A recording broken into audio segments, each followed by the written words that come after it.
Anda masih bersama kami di Breaking News Kompas TV. Saudara, informasi dari Kementerian Perhubungan, pesawat ATR 42500 yang hilang kontak di kawasan Maros, Sulawesi Selatan ini adalah pesawat buatan tahun 2000 dengan nomor seri 611 dan melakukan penerbangan dari Yogyakarta, Bandara Adi Sucipto, menuju Makassar, Bandara Sultan Hasanuddin. Dari informasi yang kami dapatkan juga, pesawat dalam proses pendekatan menuju Bandara Sultan Hasanuddin Makassar, pesawat teridentifikasi sempat tidak berada pada jalur pendekatan yang seharusnya. Dan fakta ini ataupun informasi ini akan kami juga bahas bersama dengan pengamat penerbangan Gary Suyatman. Pak Gary, masih bersama kami, Pak? Ya, masih, ya. Pak Gary, ini ada rilis terbaru dari Kemenhub. Disebutkan kalau dalam proses pendekatan, pesawat teridentifikasi tidak berada pada jalur pendekatan yang seharusnya. Sehingga dari Air Traffic Control memberikan arahan ulang kepada awak pesawat untuk melakukan koreksi posisi. Ini juga apa yang bisa menyebabkan hal seperti ini, Pak, sebenarnya? Ya, bisa saja, ya banyak faktornya. Bisa saja karena pertama, mungkin mereka tidak familiar, krunya tidak familiar dengan bandara itu, prosedurnya mungkin mereka salah mengeksekusinya, itu banyak sekali kemungkinannya. Namun memang itu memperlihatkan bahwa ada beberapa faktor yang kita bisa persempit ya. Jadi ini yang bisa jadi pertanyaan adalah apakah krunya capek? Ya, karena kalau dari informasi yang kita dapatkan dari pancaran ADS-B pesawatnya itu, pesawat setelah Pulau Madura dia turun ke ketinggian rendah untuk melakukan tersebut. Apakah itu mengakibatkan krunya letih? Kita nggak tahu, mungkin. Ya, lalu habis itu dia pada saat mendekati Makassar dia sudah di ketinggian 6.000 kaki, kelihatan normal gitu. Tapi namun kemudian kenapa kok jadi seperti itu? Ya itu harus ditelusuri nanti. Tapi dari sini kita bisa lihat ya, bahwa kita bisa mungkin bersempit bahwa kondisi pesawat dari sisi mesin, dari sisi pengoperasiannya itu bisa dianggap normal. Tapi kalau dari sisi navigasinya itu nanti harus melalui proses investigasi. Lalu apa yang sedang dialami oleh krunya, mereka sedang berbicara mengenai persiapannya, apakah mereka menemukan hal yang aneh atau tidak, itu nanti dari black box-nya juga. Jadi kita ya hanya bisa sampai situ untuk sementara dengan informasi apa yang bisa kita lakukan di publik. Gitu. Oke, kalau untuk investigasi ini, Pak, butuh waktu berapa lama biasanya untuk menentukan ya dari ketika, sekarang pencarian selain untuk 11 orang yang menjadi penumpang maupun juga kru kan juga mencari black box. Nah, untuk investigasi menelusuri penyebabnya apa, ini biasanya butuh waktu berapa lama, Pak?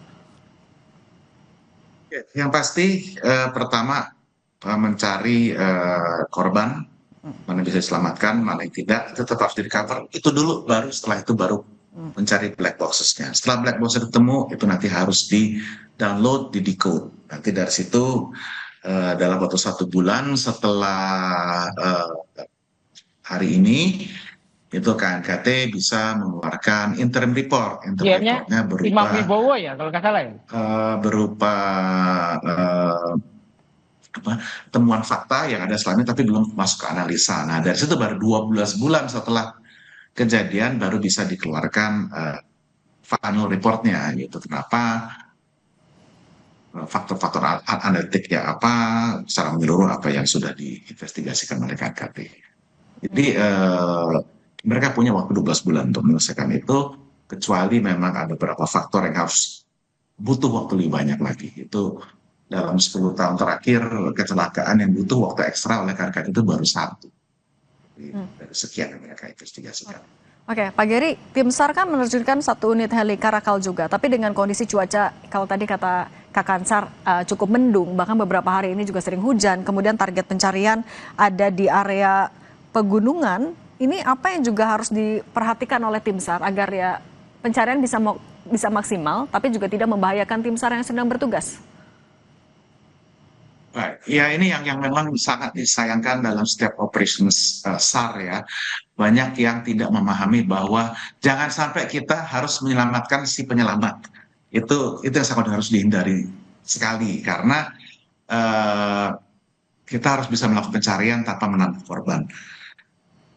cuaca tentu menjadi tantangan. Indonesia bukan tempat yang gampang buat itu ya. Di kita di ketinggian 600 meter aja awan sudah tebal, apalagi di pegunungan.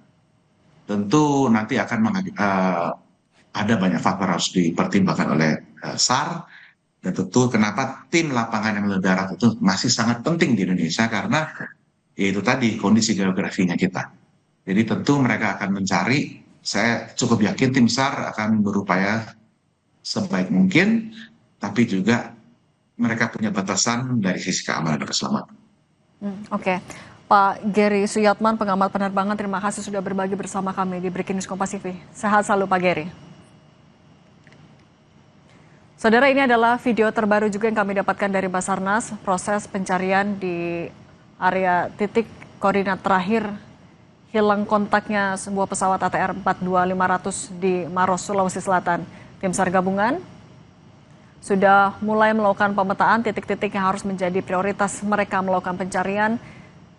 Utamanya adalah mencari 11 orang yang terdaftar dalam manifest yang terdiri dari 3 penumpang dan 8 kru termasuk 1 orang pilot, kapten pilot.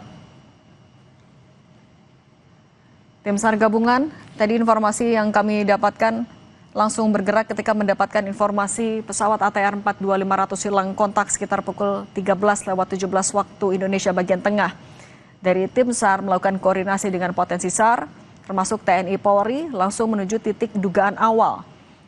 Selain personil, dari tim SAR gabungan juga menerjunkan 1 unit helikopter Karakal untuk melakukan penyisiran dari udara.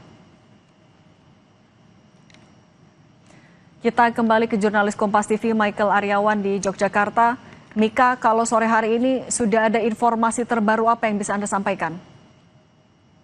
Ya, selamat petang Cindy dan saudara. Dari Bandara Adi Sucipto saat ini sedang direncanakan akan digelar konferensi pers dengan GM Bandara Adi Sucipto. Namun memang konferensi pers tersebut masih menunggu karena memang saat ini pihak Bandara Adi Sucipto masih perlu melengkapi data-data yang mereka miliki sehingga nanti ketika disampaikan kepada kami awak media semuanya sudah clear. Tentu saja tadi kami sempat berbicara dengan pihak Humas apa saja materi yang akan disampaikan dalam konferensi pers tersebut. Disebutkan materinya hanya seputar materi awal termasuk memastikan nomor pesawat, kemudian manifest, jumlah kru, jumlah penumpang, dan kemudian beberapa data teknis lainnya. Namun tadi kami sempat menanyakan apakah pihak Bandara Adi Sucipto mau memberikan informasi seputar siapa mereka, backgroundnya seperti apa, mereka yang menyewa pesawat yang hilang tersebut apakah berasal dari instansi atau dari perseorangan. Pihak Bandara Adi Sucipto menyatakan mereka belum akan memberikan info itu karena memang bukan otoritas mereka. Demikian, Cindy. Rencananya siapa saja yang akan memberikan keterangan di konferensi pers?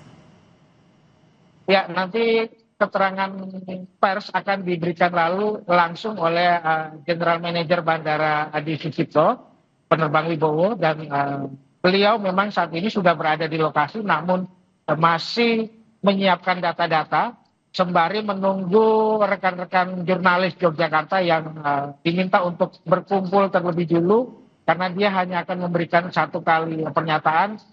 Setelah itu dia menolak untuk mengulang lagi. Demikian. Oke. Jurnalis Kompas TV Michael Aryawan, terima kasih atas laporan Anda. Saudara, pesawat ATR 42500 yang hilang kontak di Maros, Sulawesi Selatan bertolak dari Bandara Adi Sucipto, Yogyakarta.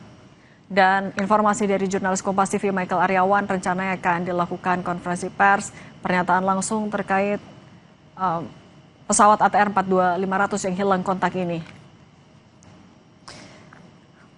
Untuk target pencariannya nanti untuk pesawat ATR 42500 akan difokuskan di Pegunungan Kapur, Bantimurung, Desa Leang-Leang, Kabupaten Maros, dan menjadi posko Basarnas di dekat lokasi. Informasi lain masih akan kami hadirkan sesaat lagi, tetap bersama kami di Breaking News Kompas TV.